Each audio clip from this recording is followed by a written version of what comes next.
The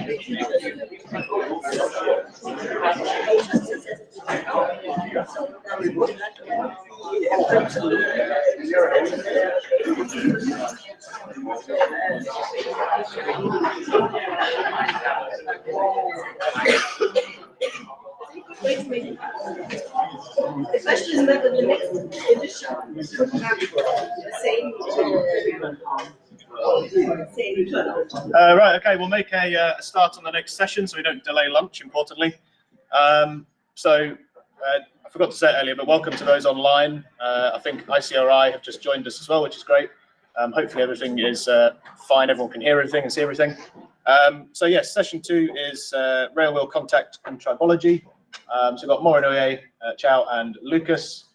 So we'll kick straight off with Morinoye.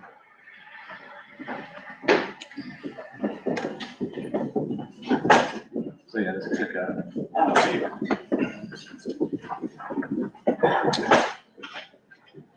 Good morning, I'm Morinoye Shaw of my PhD student at the University of Sheffield, and I'm presenting work done during my PhD titled Real-Time Railhead Friction Estimation using machine learning, and talking more on the development of the onboard train system, onboard train data capture system. So this work was done under the supervision of Reggie Lewis and a colleague of mine, Mike Watson.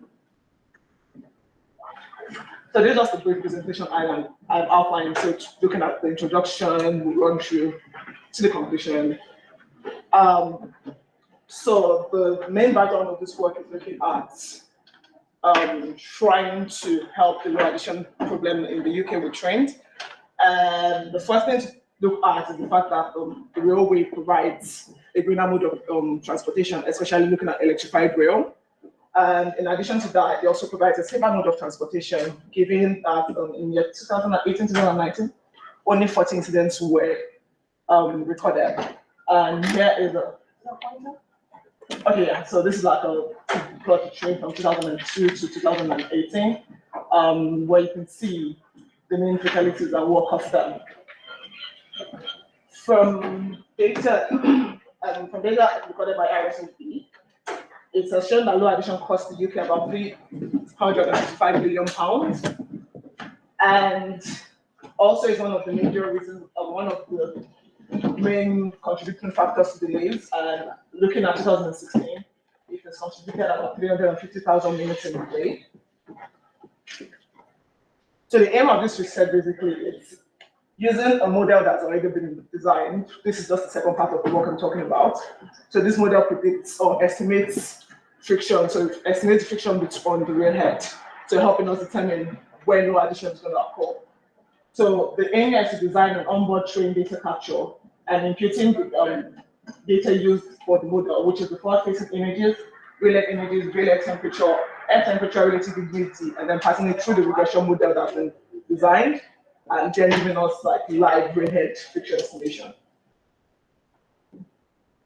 So there were different iterations to the design process, and being that we want to collect data of the railhead and of the surrounding environment, I had to look for ways of actually collecting this data. And one of the first things I thought of was to mount a camera on the train and then use that to collect data. Wasn't the best thought.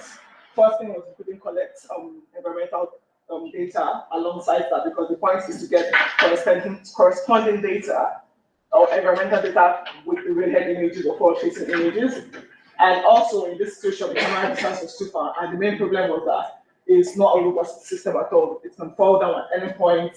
It has no housing, so in situations where it's raining, it's windy, it's most likely going to end up. It had like a securing wire, but still not going to collect the data we wanted to collect. And so yeah, that did not go through. The second plan was to use adapt an existing design. And this was to look at the camera box that's been designed by Network Rail.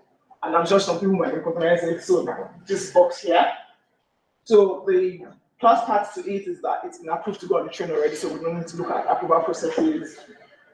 The only thing is we have to redesign the inside to fit the components I want to put inside it.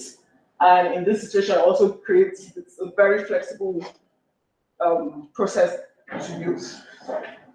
And the final option was to design our own system. That did not work because it's time taking. I was in a PhD, just 4 years. I didn't have enough time to design the system. It has to go through approval processing, has to be tested for structural integrity and things like that. So that wasn't a feasible solution. So we went with adapting an existing design. So to the main camera box. We a few steps were done. So first thing was to order the camera box, and we changed the dimensions of the window. So this is the original camera box itself. And when it was reordered, we expanded the window with the intention of using that same window to capture real-life images and forward-facing images. So the plan is to try to direct the camera pointing towards the real head using the same window. And then we had all the sensors inside and tested it out. On testing it out, we realized that the distance between the lamp holder, so the camera box goes on the lamp bracket of the tray, the distance between it and the rail was too much and could not actually collect the real images that we wanted. So went back to the workshop, cut a hole at the bottom of the box, put the perfect glass there, so we can have a downward facing camera in there that would just basically be facing the camera with a magnified lens. And in addition to that, to get the real temperatures, there was a whole cut for a germanium window, which is shown here. So using an infrared thermometer, that's how the real temperature was captured. And this right here is okay. This right here is like the final iteration of the camera box, and finally we tested it on our class 142 train.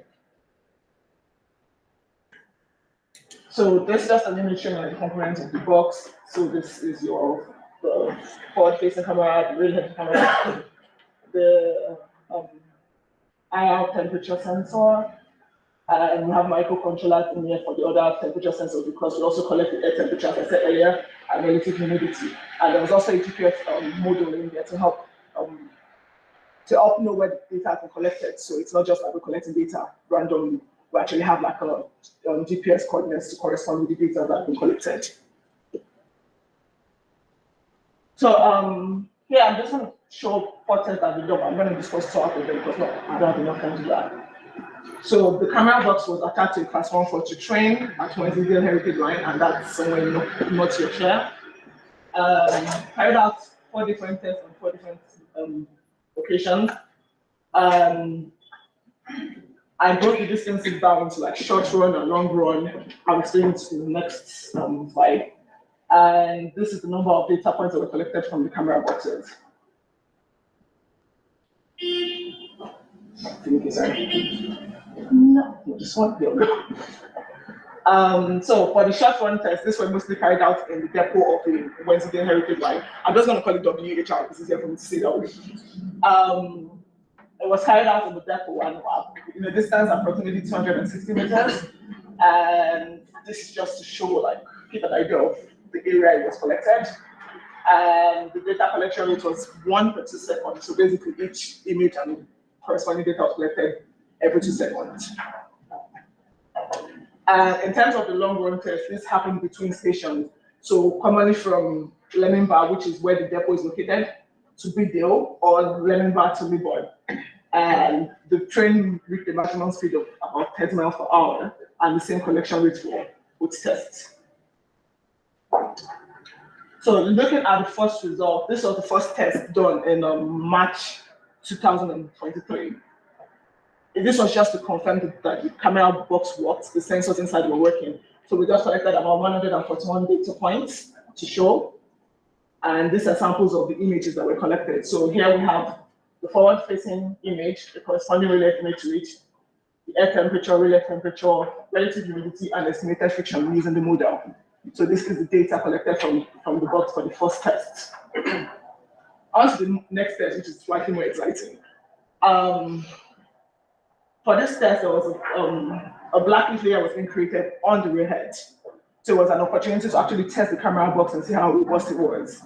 So this was November 2023 as well, at the same location, Wednesday. So the first test was the short run test, just because to have the train run over the leaves, and then create a blackish layer and then test the camera box or the whole system to see if it can actually predict for black leaf layer. So if you look at the data set here, we have the data point on, the data point on the x-axis, we have the temperature and relative humidity on the y, and on the secondary y-axis, the estimated friction. And you will notice some troughs or downward peaks here, and this occurred when the camera box went over the black leaf layer that was created. So that just showed where the friction was dropping due to the black leaf layer on the railhead. And on this test, we had two different camera boxes. Named them camera box 1, camera box 2, not very great ones. Camera box 1 was in front of the train, and camera box 2 was at the back. So there was a leading camera box and a trailing camera box.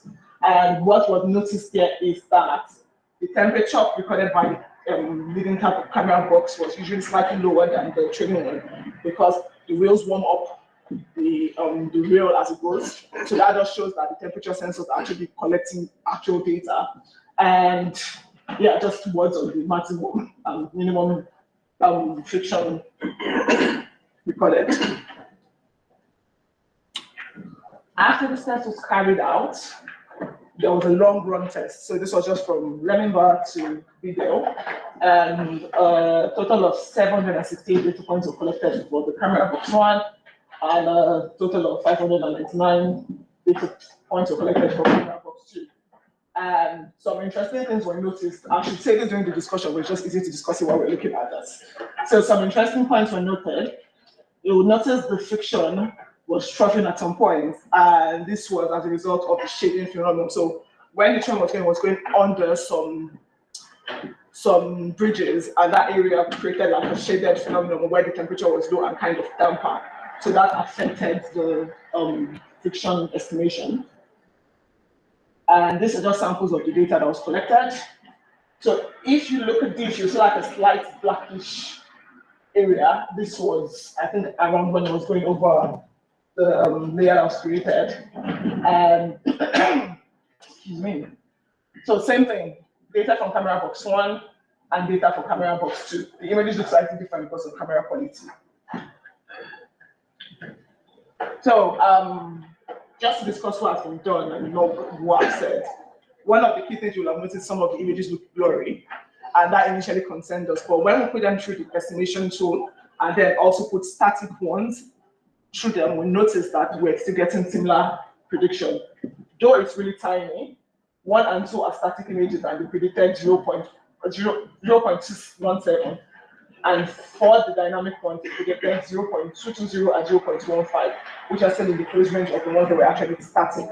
So showing that the model basically collects the colors of the image, which are still visible through the blurry images that we call it.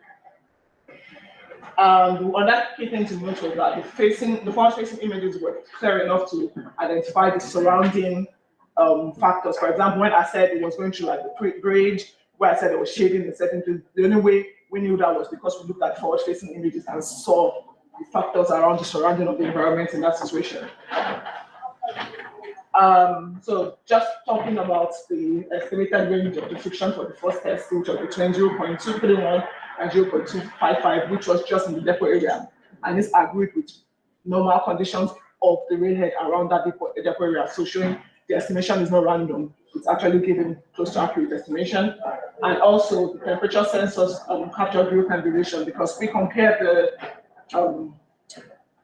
the measured temperatures to the weather forecast. So there is a Met Office weather observation website that we use to compare the weather, and that is basically what we use to compare. Like, okay, is the temperature, are the sensors reading what they're meant to read, or it's just giving us random output?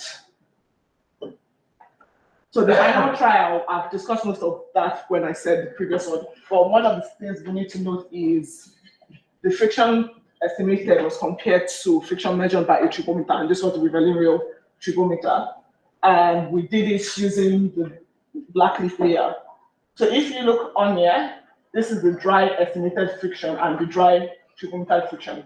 We have a larger range here because the tribometer takes an average of many points, but this is just about, I think, 1 or 2 points we estimated here. I will see it is in agreement with what the tribometer measured. So once again, it's not random data being generated.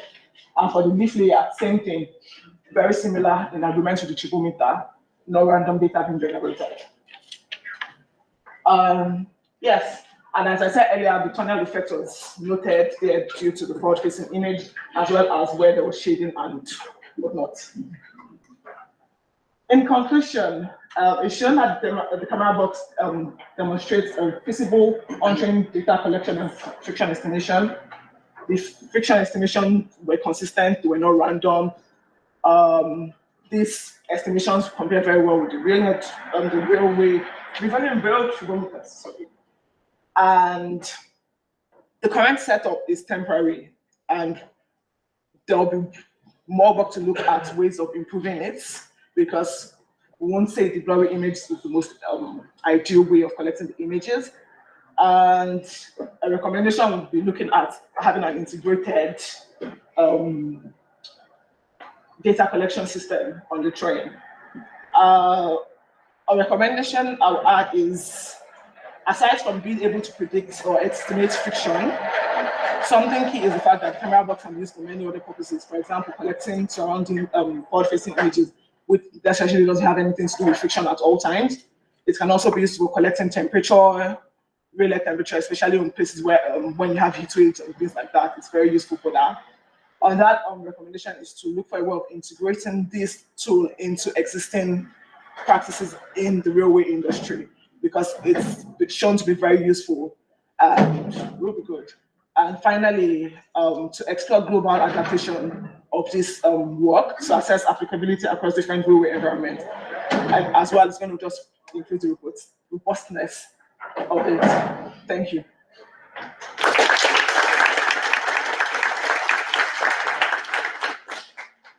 Any questions? Yes. Thanks, that was a really, really interesting talk. So I've got a couple of small questions about the sensors. So yeah.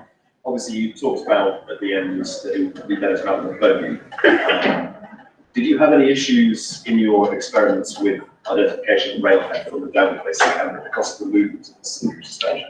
So I would have included it if I felt like I had more time. So normally there's a very interesting way we confirm the infrared thermometer is actually recording the relay temperature by putting a mug of hot water on the railhead and adjusting the sensor to when we know we're getting higher temperature readings compared to the surrounding. And most of the times we went during colder temperature, so it was quite easy to know when we're getting the railhead temperature. Yeah. So that's one of the challenges. Is like, I know the measurement train that play like pattern recognition cameras, they do very similar thing. Yeah. And the other question is, so obviously with an optical sensor, the issue will be that it'll get dirty. Do you think that would be a challenge that might hinder its adoption? So because it's an enclosed box, it's quite very well sealed. I do not expect it to get dirty. It never got dirty while I was using it, but I don't expect it to get dirty. It's like very well sealed. Right. Well, thank you very much. It's very interesting. Any further questions? In which case, I do have one. Is you mentioned it's a little bit at the end there, but what? So that all this technology has been in development for ages. Yeah. What is the next stage of implementation? Is it applying that technology to like AVIR, or is it something else? I think next step really is to look at how it can be implemented into existing systems, because on its own, I don't think, sometimes I forgot to mention it, because it goes on the lab bracket, it cannot work on all trains, because this was the problem we encountered, finding out that some classes have the lab brackets positioned on different parts of the train. So meaning we won't be able to capture the relayed images, and we won't be able to capture relayed temperature. So that's something that's key. So it can't just be implemented immediately. It's better off being implemented into like existing system, or like a whole new proper system being built to go on the train. So it's like train specific, if that makes sense. Yeah, fair enough. Well, thank you very much.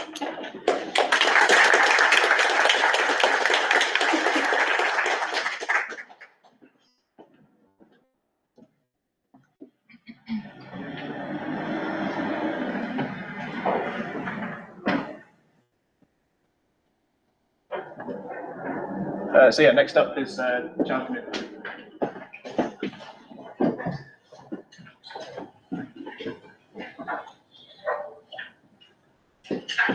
Good afternoon, everyone. My name is Cho Zhang. This is the first conference I joined after I passed my PT examination. So it's very interesting and exciting. So this work is a part of my PT series, and I really appreciate organizers giving this opportunity to do this presentation. And this work has been done under the supervision of my advisor, Dr. Nadine, and with the help of Professor Lewis from the University of Sheffield. So first of all, I'm going to briefly introduce real isolation, which has always been a challenge for the real wind industry. That has significant issues leading in terms of economics and safety. So in the UK, the real wind tracks are divided into the blocks. Each of the blocks are forming the track circle.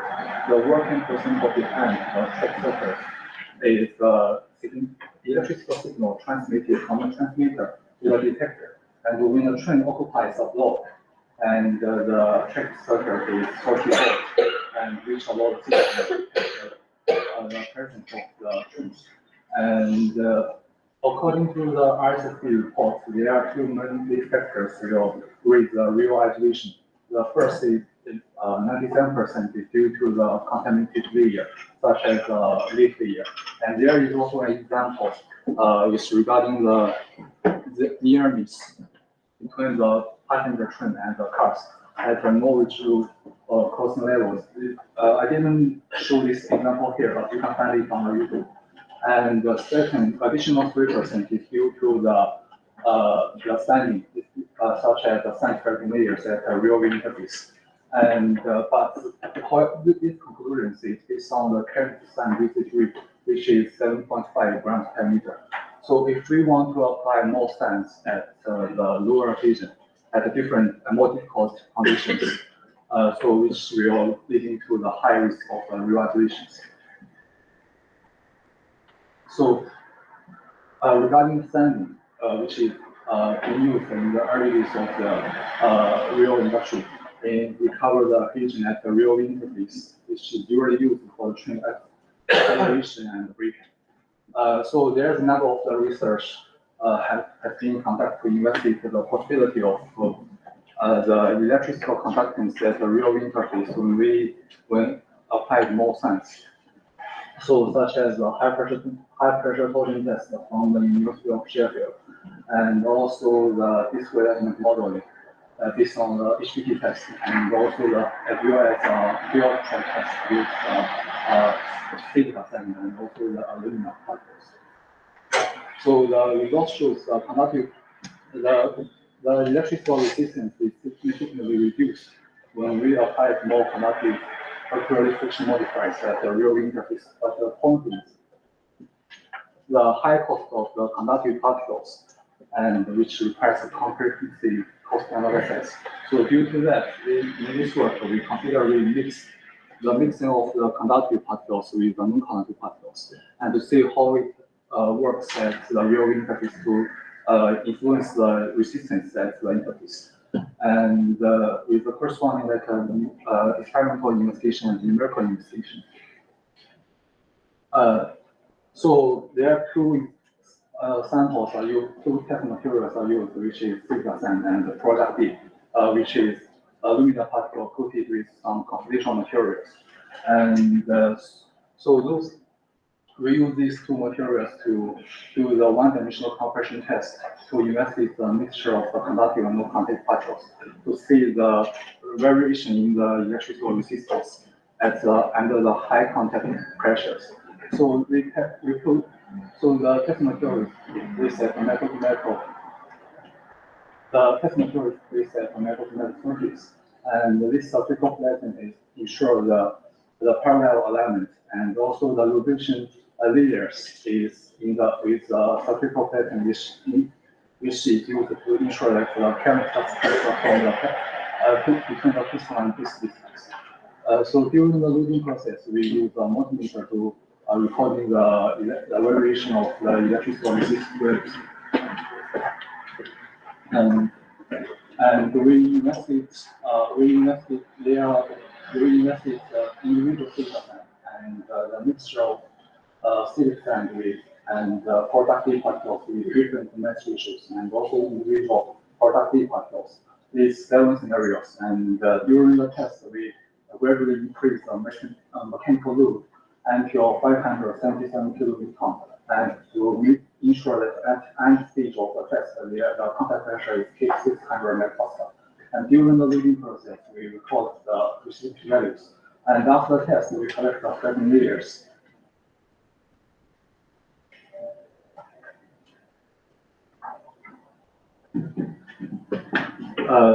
So this is the variation of the electrical resistance during increasing mechanical load.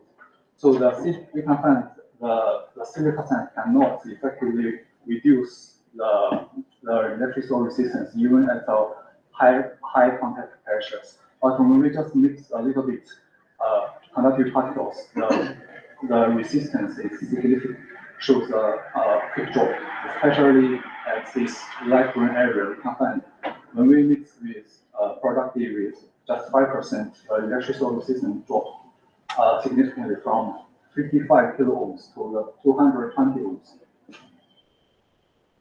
And after that, the correct fragment layers is we investigate the microstructure of different types of fragment layers through the SEM analysis. So we can find for the productive particles are compact and interlocate into the fragment layers with large angular fragments, and there is no accumulation of charge due to the alumina crystals. And also for the mixture of the silica and the productive, you can find there is accumulation of charge due to the silicon dioxide, but there is some microconductive channels set up due to the alumina crystals. But for the individual silica and fragment layers, we can find there is a uniform white area. Is due to the charge buildup and accumulation of the charge in this area, and there is no effective microchannel set up, and which means there is no effective current transfer between the two interface.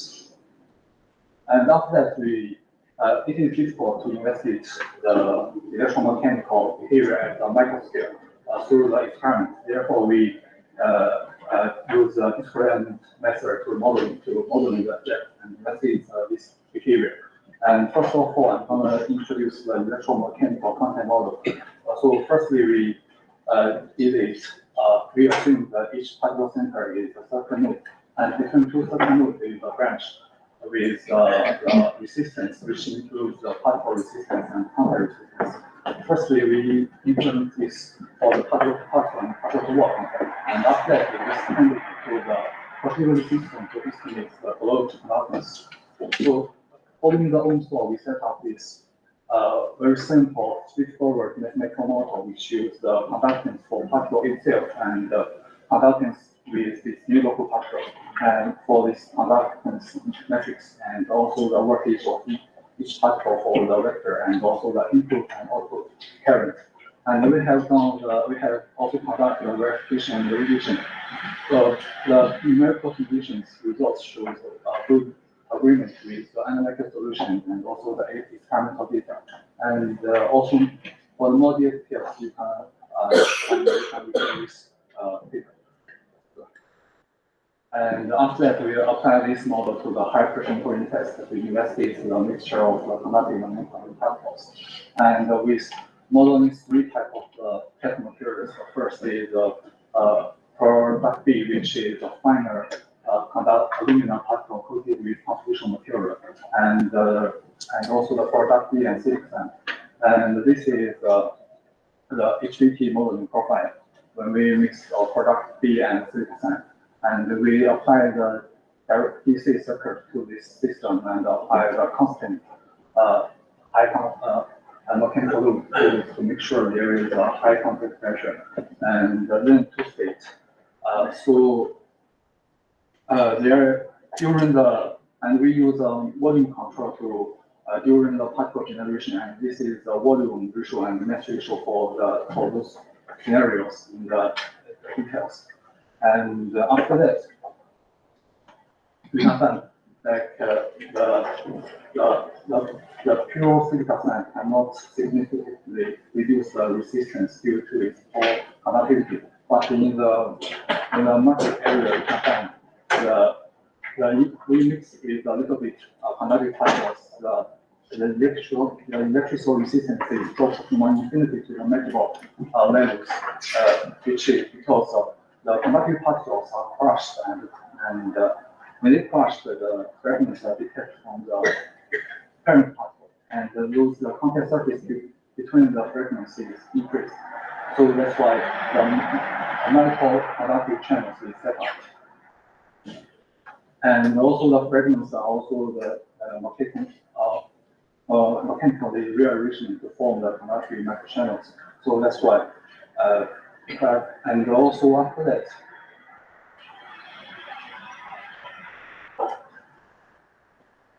we also compare the current distribution in the fragment layers regarding like the mixture of product B with silicon, also to the product B with silicon.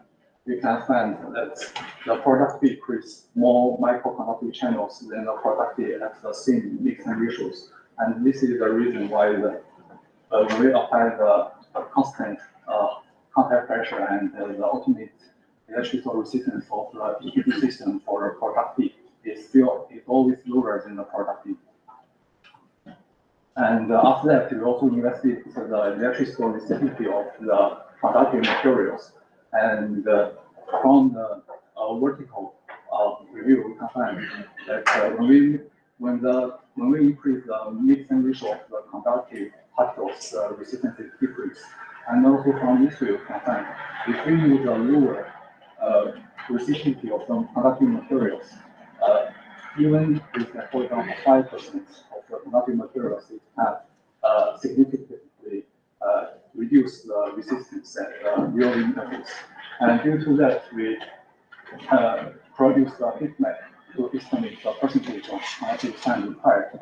And this heat map means the resistivity of the different types of sand in their required percentage. And after that, we summarize 4 different types of the current transfer mechanism, which is like metal-to-metal contact with long-term sand. The current is transferred from the spheres and also the non-conductive fragment layers. There is no effective microconductive channel. And also when we mix the conductive particles, there is a micro conductive channel set up, and also there is continuity channels for conductive channels for the current transfer. And we apply 100 microparticles. And I'm not going to go through the conclusions. So for this work, it's just a preliminary research because we just want to see like how the variation in the resistance under the high contact pressure. But in the future work, we probably will need to accumulate the more accurate loading mechanism, which is relevant to the trend, and also this work still needs more like experimental or like field test to validate. And thank you very much.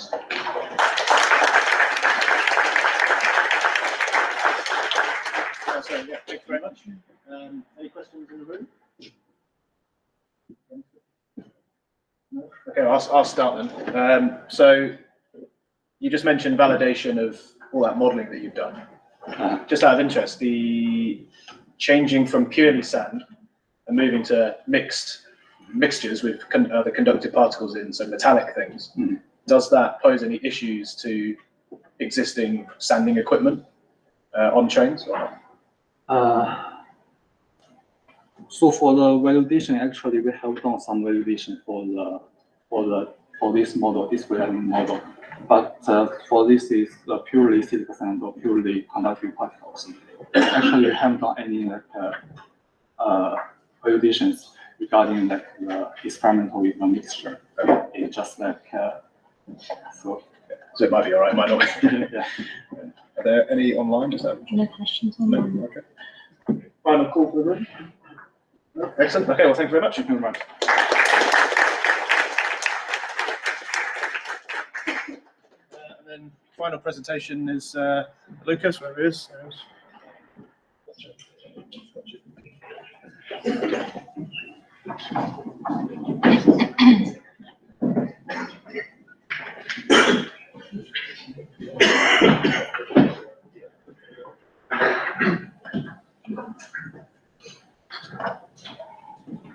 So you might need to speak up a bit.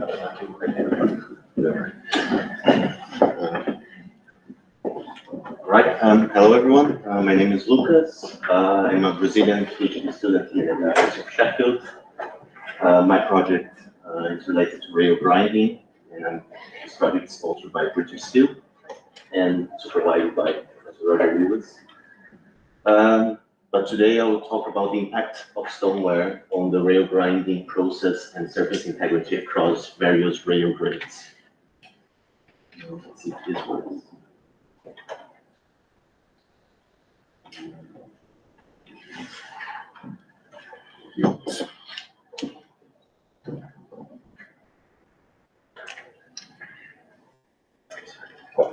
I'll go by hand.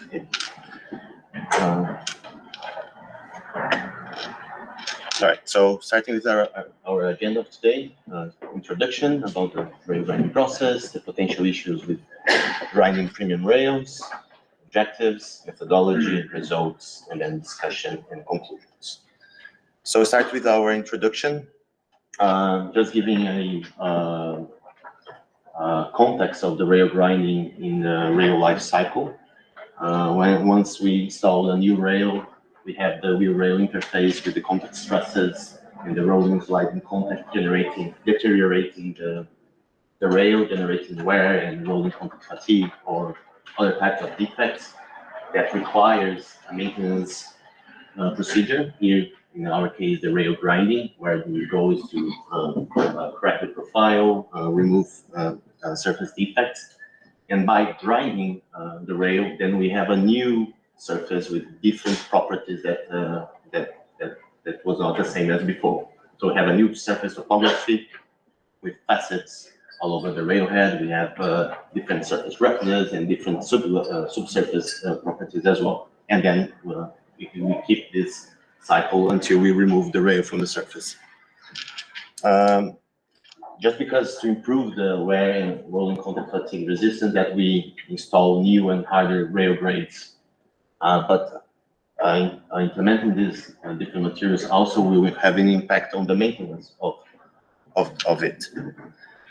So talking about a little bit more about rail grinding. Rail grinding is conducted with a series of grinding stones in a rail grinding train, where you can control the train speed, you can control the power input on the system.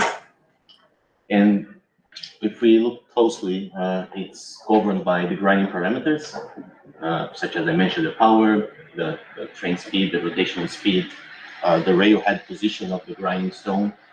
It's also impacted by the rail properties, and also from impacted by the stone properties, the abrasive material, the level of porosity, and the topography of the stone. And all these three will impact on the material removal mechanism. And if you look closely on the these parts on the top figure, the material removal is caused by the abrasive material removal, where we see here's the heat input on the system. So we see that grinding is a thermal, it's mainly a thermal process, where the heat input is flowed through the strip, the debris that is generated through the abrasive, and also the rail. And all these three parameters, grinding parameters, the rail property and some properties, will affect how this heat flow in the material removal process. Oh, sorry. As I mentioned, we'll have a new surface after grinding with different properties, and also not only materials removed by the rail, but also there's a wear of the stone. And here we can see that there's clear difference between a new stone and a used stone in terms of topography. But all right, why we studying rail grinding? As I mentioned, the conditions of the grinding, we don't have any coolant on the system. We don't dress the grinding stone, so that leads to excessive heat in the process, which can lead to the formation of what we call the white etching layer. It's a phase transformation layer on top of the rail, which is brittle. And what's the problem with the premium rails is that the white etching layer itself, coupled with the premium rails' high wear resistance, also with the track irregularities in terms of transverse profile, mismatch, corrugation may result in spalling defects. White etching layer is not a new topic. It's been studied for quite a long time, even before I was born. And the assumption is that this white etching layer on the near surface, after a few wheel rolling on top of it, will obliterate this layer and then won't have any impact. However, in mixed traffic, as we have here in Europe, it's not exactly the case as we can see in this picture. So right after grinding, we see two different grades here, standard grade and a premium grade. Both of them present a white etching layer on the near surface, sorry.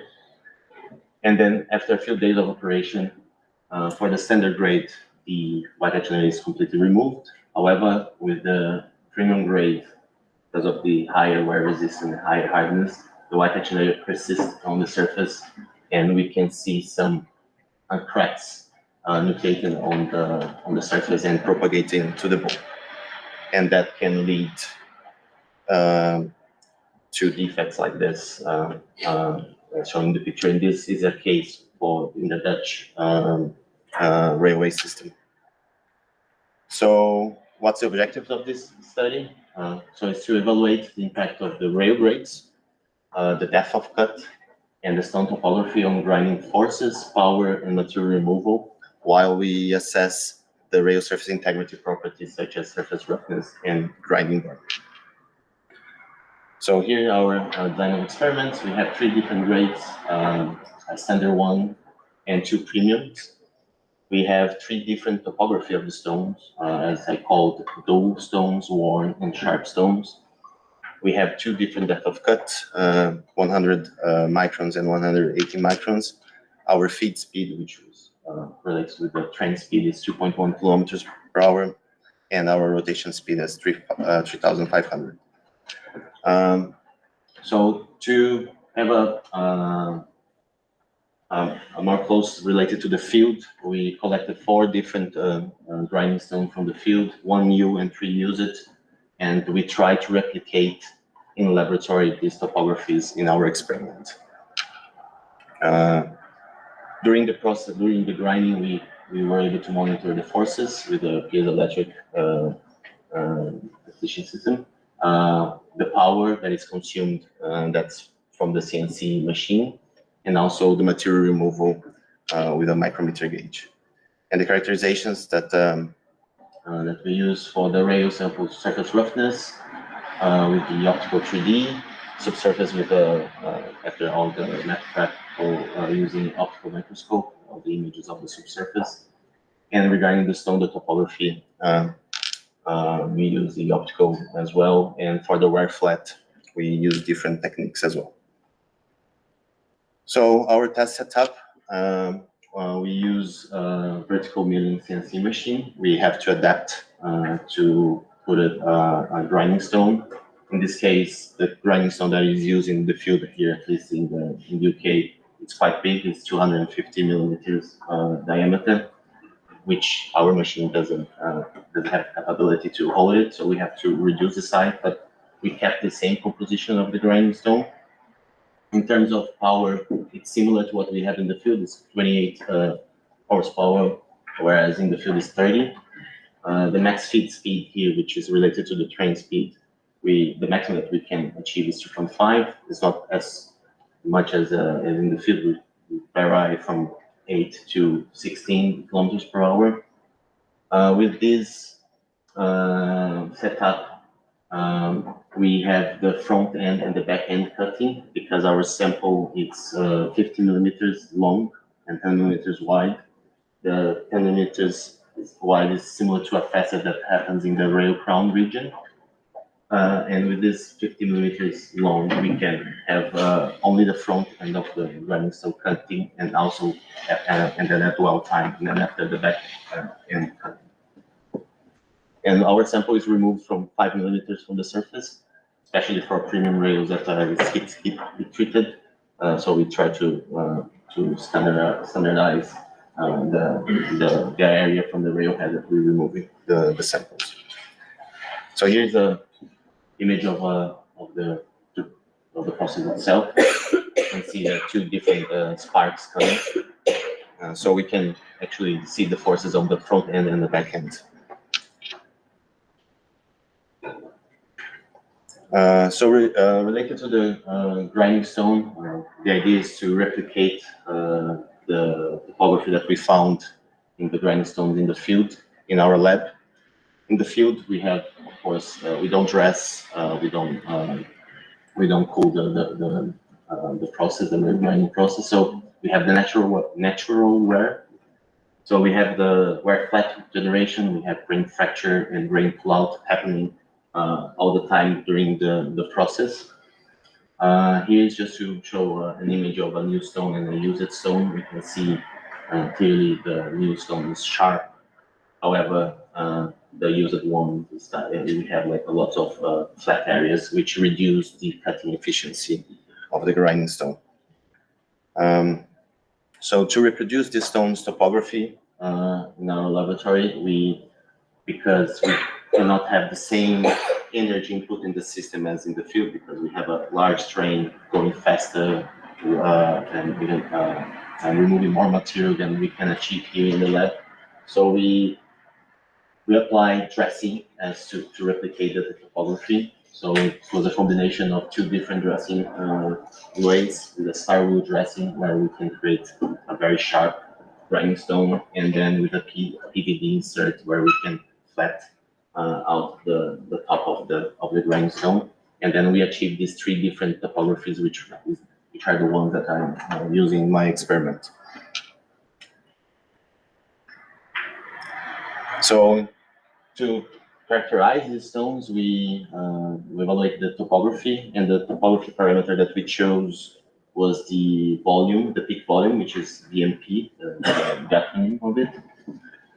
We use this optical device to measure, and VMP is basically the peak volume.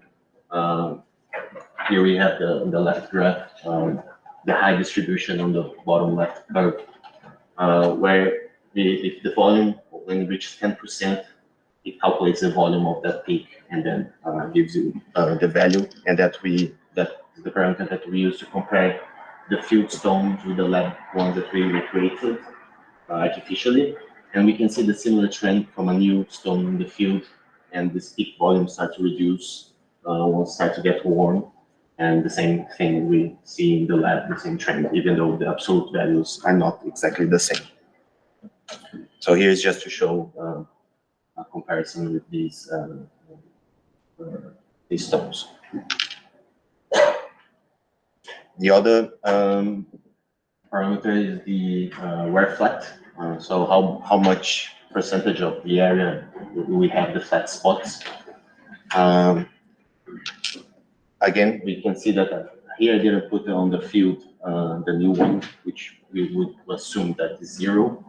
And in the lab, we have the dual stone with a larger wear flat ratio, the worn stone with the intermediate one, and the sharp one basically near 0. So here's just to show how we calculate this wear flat. So for the field stones, we use a camera image segmentation, where we can see that, which we assume that all the reflective spots are the wear flat, and then we can, with the total area, we can calculate how much percentage of the area is covered by these flat spots. And in the lab, we use the optical 3D device to measure, and we see a large variation of the dual stone on our graph, and that's basically because it's not homogeneous spread, this wear flat.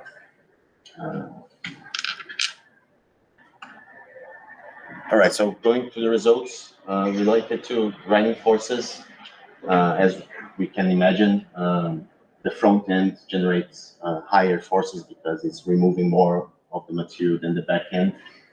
Also, the dullness of the stone increase the required force to remove the material. And we don't see much difference between rail grades. And also the tangential forces increases with the depth of cut, which makes sense. We're applying more forces, so it will increase it. One thing that is interesting to see is that the force ratio that we call the dual stone generates a lower force ratio than a sharp one, and that makes sense because the sharp one the abrasive penetrates deeper in the rail, increasing this tangential force compared to the normal force, whereas the dual when worn stones, they just slide on the surface, and that can also increase the heat input. In terms of power, similar trends found in the forces. Here we see that the sharp stone required a lot less power to remove, at least to apply the same depth of cut. And again, no clear difference between grades. And then when we see the amount of material that was removed, because one thing is to set the equipment to apply 100 microns or 180 microns of depth of cut, but another thing is how much actually it was removed. And for that, we use a micrometer gauge, and we can see that increasing the depth of cut increase the material removal. And for the sharp one, where we see here it's negative value, and that's basically because the sharp stone with a lower depth of cut is basically scratching the surface and generating pileups, which when we use a physical gauge to measure, instead of removing a lot of materials, just scratching it, then when we measure, we got like a higher height, and that's basically because of the pileup. But the main thing here is to, with the amount of power that was consumed, with the amount of material that was removed, we can have a ratio which basically shows the efficiency of the process, which is the amount of energy consumed to remove a certain volume of material. And here in this graph, we see that there's a clear trend between harder grades for the dual stone, but quite scattered when we compare with the worn and sharp stone. Related to surface roughness, we measured 4 different areas on our sample, and we can see that dual and worn stones present a very low surface roughness, whereas a sharp stone produced like a quite high surface roughness. And that's when you compare to the field, when you install a new stone and then first set, when this new stone set on the rail, you obtain quite rough surfaces, and then over the distance that you're grinding, because of the wear of the stone, you start to reach a plateau. And then it's basically we're having the same trend here with our stones. And then when you see locally the surface roughness, our surface roughness for the dual and worn stones are close to the surface roughness that we find in the rail crown region.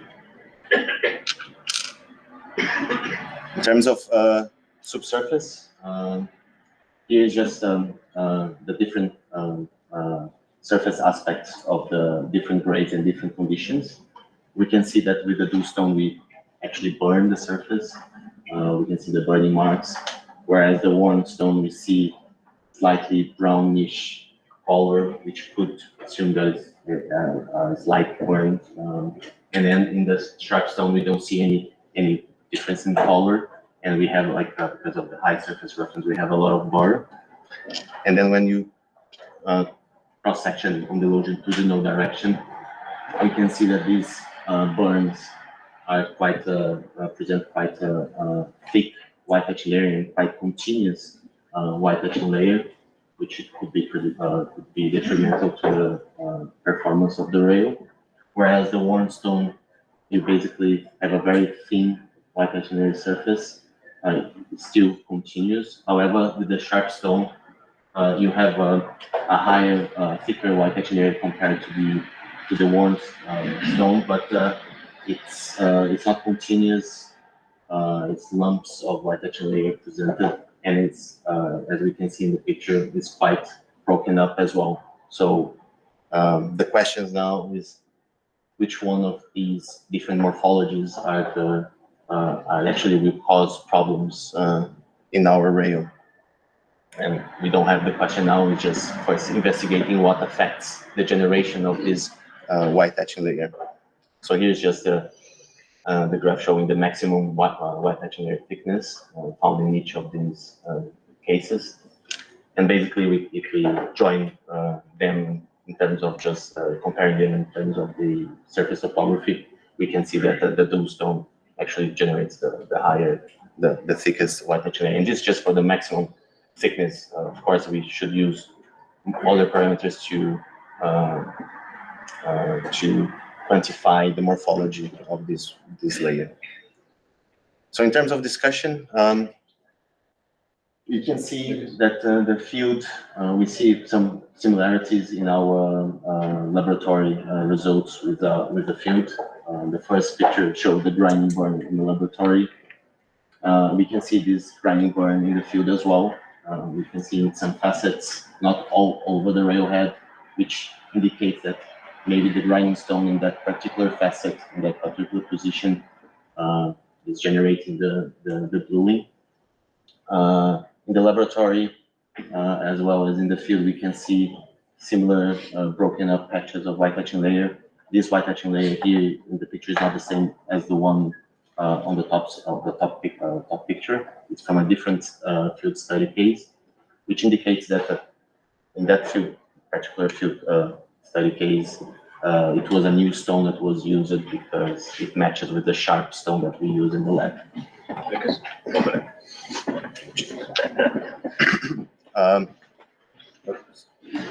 So related to the rail grade aspects, the susceptibility of the grindstone, we don't see any the higher grades or the premium grades showing a larger white action layer compared to the other grades. But the main aspect here of the discussion is how the topography affects the heat input on the system. We see that the bluestone generates more heat than the sharp one, and then it's an indication that we need somehow control the topography of the stone in the field. Conclusions, limitations, and further directions. So related to conclusions, we saw similarities between sample in the lab and the field, which is a good indication. We found that there is an optimal topography in terms of peak volume and wear flat ratio to achieve a low surface roughness and thinner white action layer. Related to the limitations, we cannot replicate exactly conditions in the field, even though the results are quite similar. The controlling methods differs between field and lab, because in the lab we set the depth of cut, whereas in the field we control the power output. But in terms of further directions, I think the main one is to assess in terms of wear and rolling contact fatigue, what happened on these different surface integrity conditions. So is there a worst case scenario for these white action layer and surface roughness that can impair the performance of the rail? So yeah, sorry. Thank you.